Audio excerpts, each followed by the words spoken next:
नमस्कार मित्रांनो, तुमचा पगार आहे तो अचानक कमी झाला आहे का? तर त्याचं कारण आहे CTC. ओके. खात्यात येणारे पैसे तुमचे कमी झालेत का? ओके. तर यामागचं कारण आहे नवीन लेबर कोड 2026. यालाच आपण आज जाणून घेणार आहोत. ओके. आता कंपन्यांना नवीन नियम पाळणे बंधनकारक झाले आहे, ज्यामुळे PF वाढणार. ओके. ग्रॅज्युइटी वाढणार. ओके. पण हातचा पगार तुमचा थोडासा कमी होऊ शकतो. आजच्या व्हिडिओमध्ये आपण अगदी सोप्या भाषेमध्ये समजून घेणार आहोत की याचे नवीन नियम काय आहेत, नवीन लेबर कोड 2026चे पगारावर किती परिणाम होणार, याचा कोणाचा फायदा आणि कोणाचं नुकसान होणार, आणि दीर्घकालीन फायदा हा खरंच आम्हाला देणार का? ओके. म्हणून व्हिडिओ तुम्ही शेवटपर्यंत नक्की बघा. ओके. आता जो पॉईंट नंबर पहिला आहे, ओके, नवीन नियम नेमका काय आहे, ओके, याला समजून घेऊयात. सरकारच्या नवीन लेबर कोडनुसार आता कोणत्याही कर्मचाऱ्याची बेसिक सॅलरी म्हणजेच काय, मूळ वेतन हे एकूण CTCच्या किमान 50% असणे बंधनकारक करण्यात आलेले आहे. म्हणजे जर तुमचा वार्षिक CTC 10 लाख असेल तर त्यातील किमान 5 लाख हे बेसिक सॅलरी म्हणून दाखवावे लागेल. ओके. आणि हा नियम खाजगी कंपन्या असेल, IT सेक्टर, कॉर्पोरेट कंपन्या आणि अनेक उद्योगांवर हा नियम लागू होत आहे. ओके. दुसरा पॉईंट बघूयात आपण, आधी काय होतं. ओके. आता प्रश्न पडेल की याआधी काय चालत होतं लेबर कोडच्या. ओके. तर याआधी अनेक कंपन्या बेसिक सॅलरी खूप कमी ठेवायच्या, साधारणपणे 20% ते 35% पर्यंत बेसिक ठेवून बाकी रक्कम विविध अलाउन्समध्ये दाखवली जायची. उदाहरणार्थ travel allowance, okay, food allowance, special allowance, performance day. Okay. So अनेक भागामध्ये त्याला तोडलं जायचं. असं केल्यामुळे कंपनी आणि कर्मचारी दोघांचाही PF कमी कट व्हायचा. ओके. म्हणजेच हातात जास्त पगार यायचा, पण PF आणि ग्रॅच्युइटी कमी जमा व्हायची. ओके. आता बदललं आहे. ओके. तिसऱ्या पॉईंटनुसार बघूयात.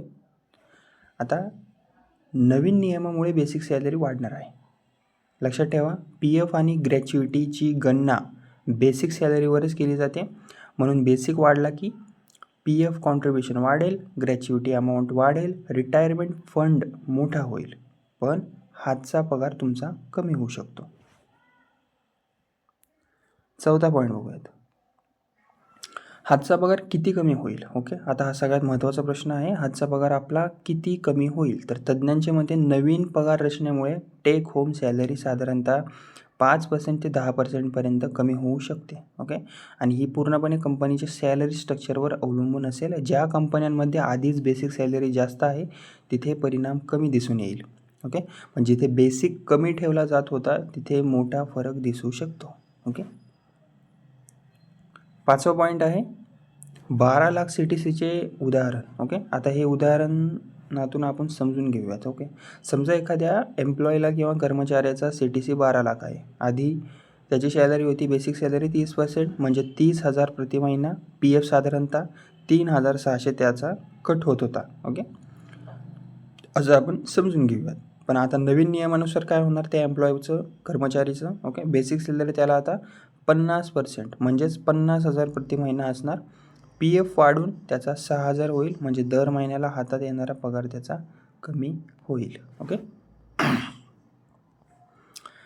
पॉईंट नंबर 6, 15 लाख CTCवर किती परिणाम. ओके. जर एखाद्याचा वार्षिक CTC 15 लाख असेल तर नवीन नियमामुळे त्याचा वार्षिक टेक होम सॅलरी जवळपास 52,000 पर्यंत कमी होऊ शकतो. म्हणजेच महिन्याला काही हजार रुपयांचा फरक पडू शकतो. यामुळे अनेक कर्मचाऱ्यांना सुरुवातीला थोडासा धक्का बसू शकतो, पण नंतर समजून जाईल. ओके. आता 7वा पॉईंट आहे दीर्घकालीन फायदा काय आहे याचा. ओके. आता फक्त नुकसानच आहे असं अनेकांचं मत आहे. ओके. पण नाही आहे तसं. दीर्घकालीन दृष्टीने हा नियम अनेकांसाठी फायदेशीर ठरू शकतो, कारण PFमध्ये जास्त पैसे आता जमा होतील, रिटायरमेंट कोर्प्स मोठा बनेल, भविष्याची आर्थिक सुरक्षा जास्त वाढेल. ओके. आणि PF आणि ग्रॅच्युइटी फंड 20% ते 30% पर्यंत मोठा होऊ शकतो. ओके. असं तज्ज्ञांचं सुद्धा मत आहे. 8वा पॉईंट आहे ग्रॅच्युइटीबाबत मोठा फायदा. ओके. तर आता एक मोठी सकारात्मक गोष्ट आहे. पूर्वी ग्रॅच्युइटी मिळण्यासाठी किमान 5 वर्ष नोकरी आवश्यक होती, पण नवीन नियमानुसार काही परिस्थितींमध्ये 1 वर्षानंतरही राटा ग्रॅच्युइटी मिळण्याची पात्रता मिळू शकते. ओके, याचा फायदा काय असणार? विशेषतः contract employees, fix term employees, short term employees यांना होऊ शकतो. ओके, म्हणजे जवळपास सगळ्या एम्प्लॉईजला. 8वा पॉईंट आहे याबद्दल. ओके, याबद्दल आपण सांगितलंच आहे. 9वा पॉईंट बघूयात आता आपण. ओके, 9वा पॉईंट आहे नियम कधी लागू झाले. ओके, तर आता हे अनेक ठिकाणी नियम लागू झाले आहेत सध्या. ओके, आता 1 एप्रिल 2026 पासून नवीन लेबर कोडची अंमलबजावणी सुरू झालेली आहे आणि एप्रिल-मे 2026 पासून अनेक कंपन्यांनी नवीन सॅलरी स्ट्रक्चर आता लागू करण्याससुद्धा सुरुवात केलेली आहे. ओके, तर मित्रमंडळींनो, नवीन लेबर कोडमुळे हातचा पगार कमी होऊ शकतो थोडासा, PF आणि ग्रॅच्युइटी वाढू शकते तुमची आणि भविष्यासाठी तुमच्या जवळ मोठा फंडसुद्धा तयार होऊ शकतो.